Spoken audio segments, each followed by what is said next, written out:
நாஞ்சில் விஜயன் மீது திருநங்கை கொடுத்த புகார் தற்போது வாபஸ் பெறப்பட்டிருக்கிறது. மேலும் விவரங்களை எமது செய்தியாளர் சோலமன் வழங்க கேட்கலாம். சோலமன், இந்த வழக்கின் பின்னணி என்ன? முழு விவரங்களை பதிவு பண்ணுங்க. பிரபல சின்னத்திரை துணை நடிகையும் திருநங்கையுமான ஒருவர் கடந்த சில நாட்களுக்கு முன்னதாக காவல் ஆணையர் அலுவலகத்துல ஒரு புகார் ஒன்றை அளித்தார்.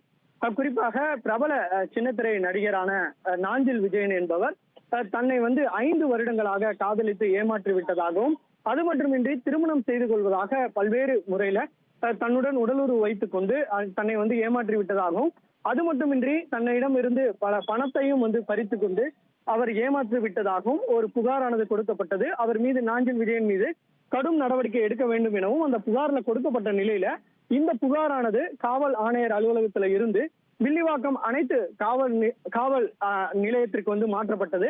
அப்போது இரு தரப்பிடமும் போலீசார் சம்மன் அளிக்கப்பட்டு அவரிடம் விசாரணை நடத்தினர். இந்த விசாரணையில நாஞ்சில் விஜயன் என்பது சமாதானமாக தான் செல்ல விரும்புவதாக அவர் எழுத்துப்பூர்வமாக எழுதி கொடுத்து விட்டார்.